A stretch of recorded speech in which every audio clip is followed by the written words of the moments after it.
Konnichiwa. Good morning, everyone.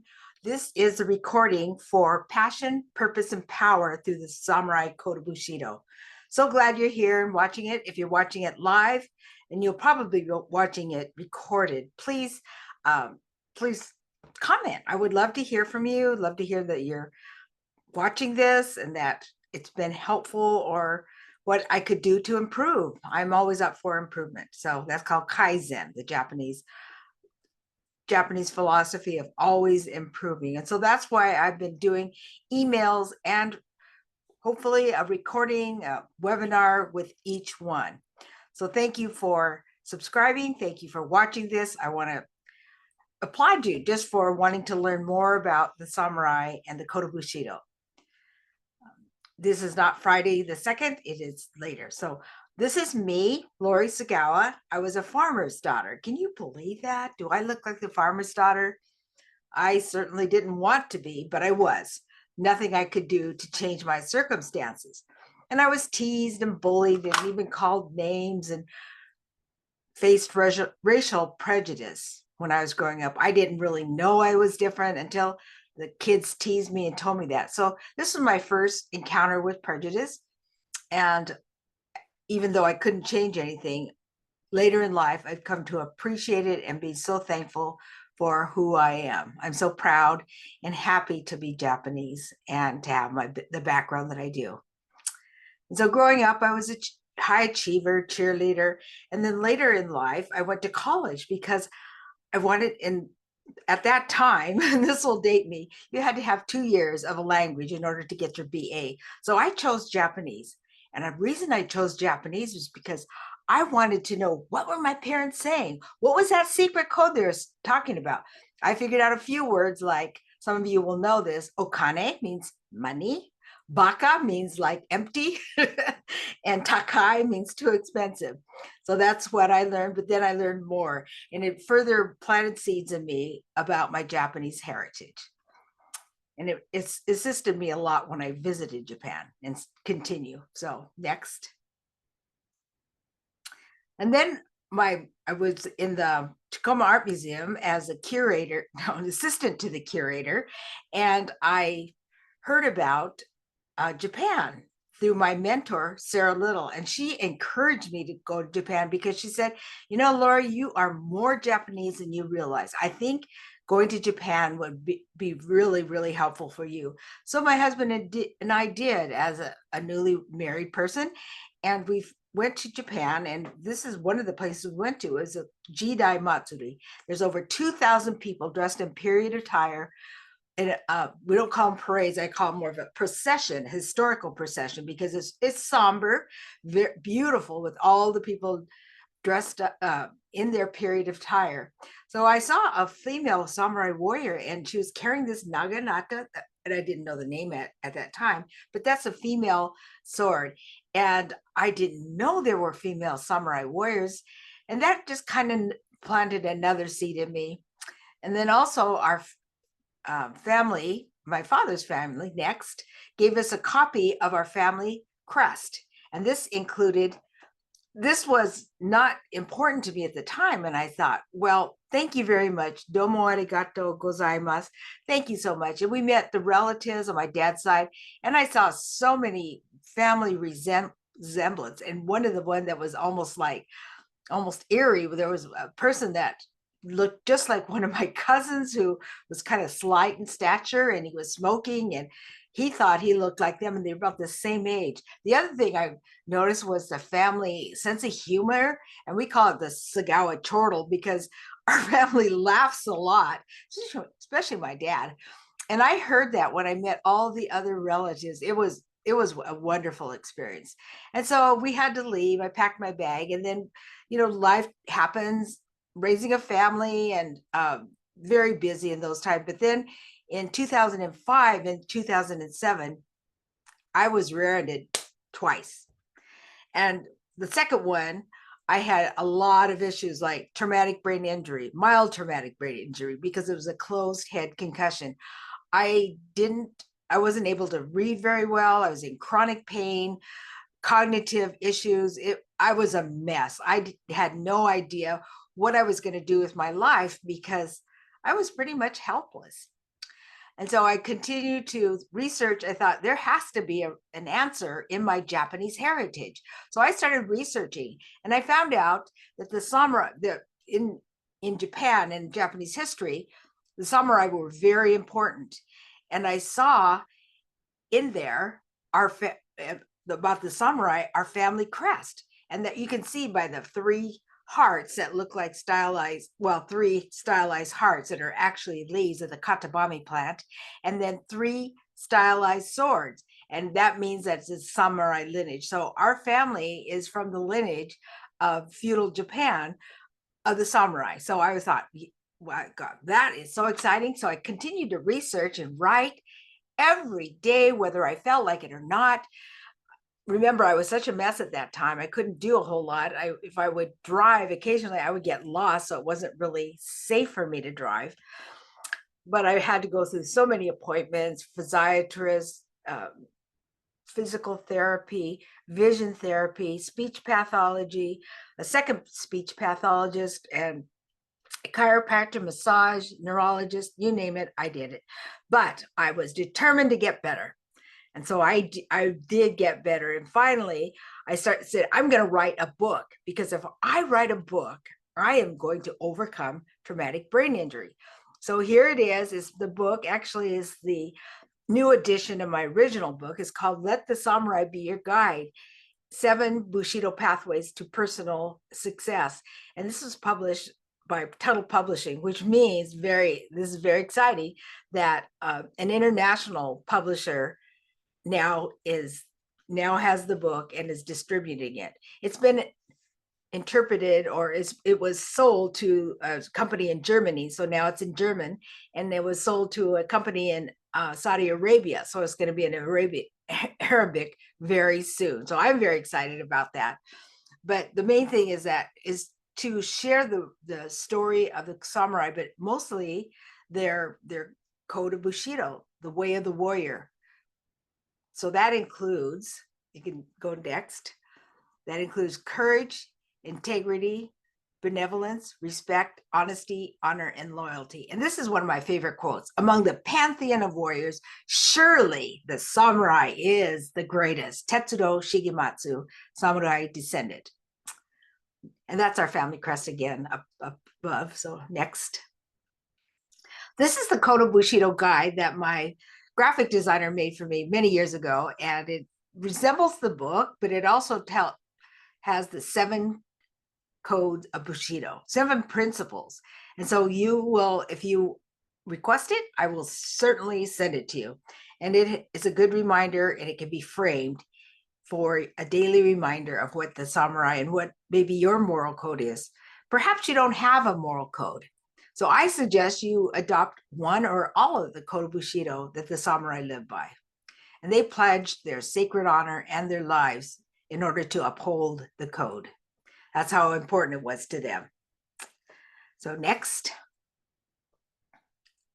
Here's another graphic about the samurai wisdom, the Code of Bushido. And it has the same information, just in a different form. Next. This is the kanji for the Code of Bushido. Bushido. Bushi is warrior. Do is a way. So it is the way of the warrior. Next. So now we're going to talk about Yayoi Kusama. And I was introduced to her years ago, but I didn't realize the importance of her or her life story. And like me, she was born on a farm. And like me, she didn't like it.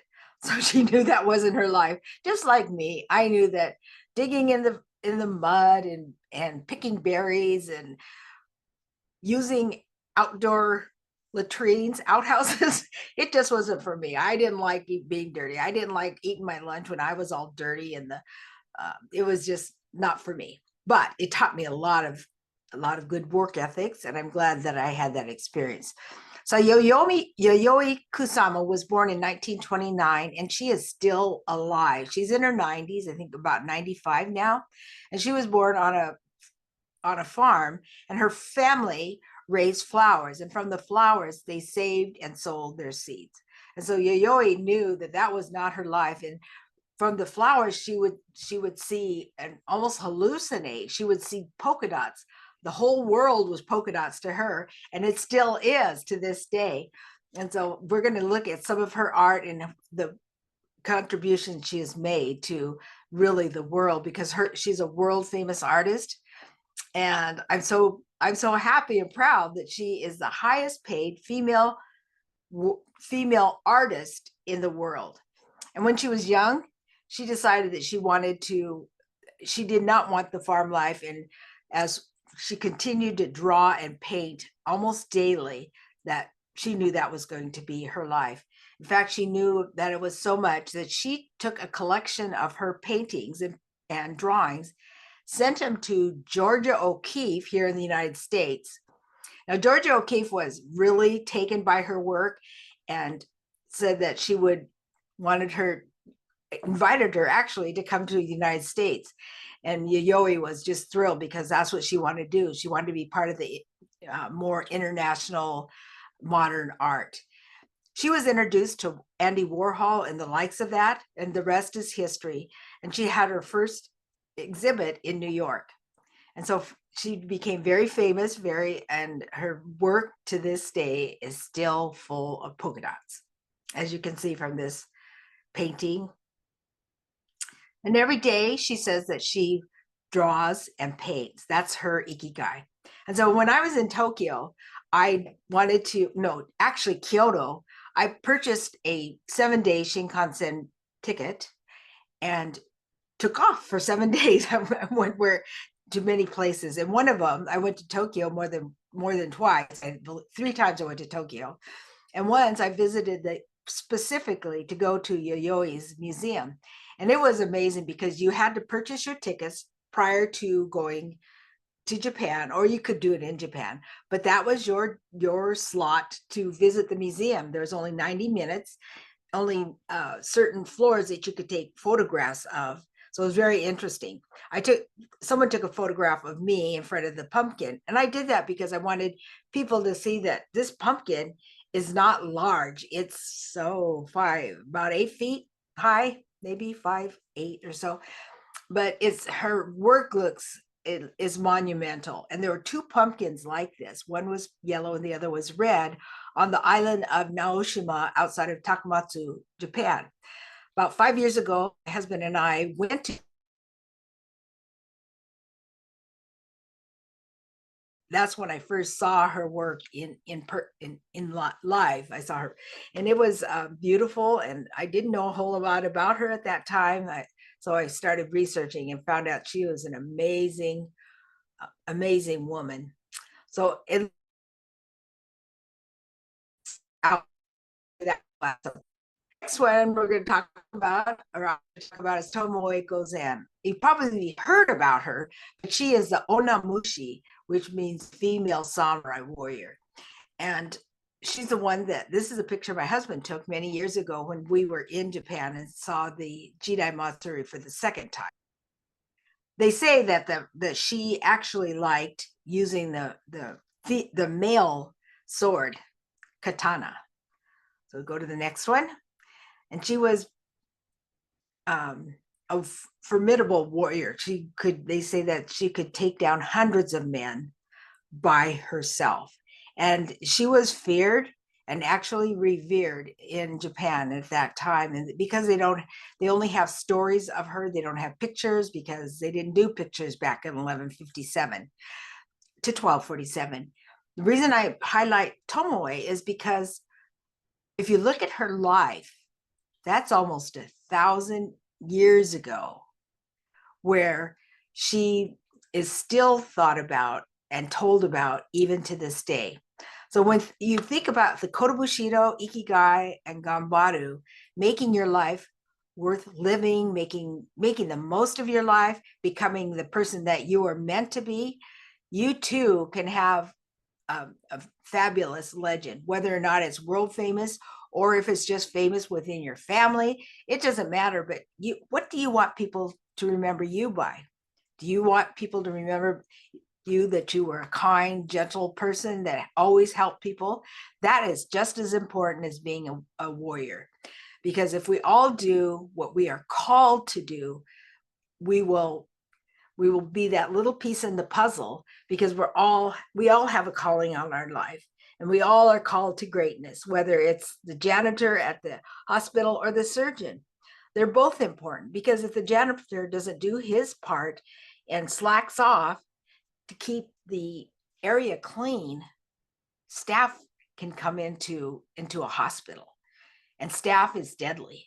And so that is important. So here's Tomoe Gozen. This is her legend. They are still talking about her. They are still depicting her in anime and manga.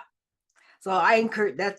This is just to encourage you that you too can be legendary. You too can live out your life of greatness. And that is why I'm teaching about the code of Bushido, Ikigai, and Ganbaru. This was me taking the first time, my first book, which was The Courage of a Samurai. I had that taken, and that's kind of like my signature move. I was a cheerleader, I was limber, and I'm still limber today, but this is to encourage you to never, ever, ever give up. Don't give up. There's always a way. That is what my mom would teach me. There's always a way to do whatever you want. It's like yin and yang. And I'm writing about that in a future book that I'm being featured in with Roger Love. It's yin and yang. There is, if you have a goal, there's someone on the other side that wants to help you reach that goal. Take, for instance, weight loss. There's a lot of people that want to lose weight, and there's a lot of people out there, health coaches, naturopaths, you name it, trainers. They all want to help you become fit and live a healthy life. And if you are, say, like me, you need help with technology, there's somebody out there like my wonderful VA, Anel, who helps me with all of this. I could not do this by myself. I know I couldn't. So she's the one that has helped me with making the slide. She's helping me record this and getting it on social media. I couldn't do this by myself. So thank you, Anel. So finally, I want to say, Owari, this is the end. And please contact me, Lori at Lori Whaley. And I have a website, loriwhaley.com. My book, Let the Samurai Be Your Guide, on Amazon. And I also have a Facebook community. And I'm having a 3-day challenge coming up. I would love for you to attend. We're going to be talking about that more, and you can sign up so you will be notified when the complimentary 3-day challenge will be coming up. And with that, I'm going to have at that time my ebook on Ikigai ready. It will be ready at that time, and I will be giving it to people. And it's almost finished now. It's in the editing stage. So that's something to look forward to, because I've written about the Code of Bushido, and I started writing about Ikigai. And writing the ebook is a beginning. I'm going to write a full book, and then Ganbaru at the end. Never give up. So that is it for today. Thank you. I want to just applaud you for being here, and thank you very much. And we'll see you again. Mata ne.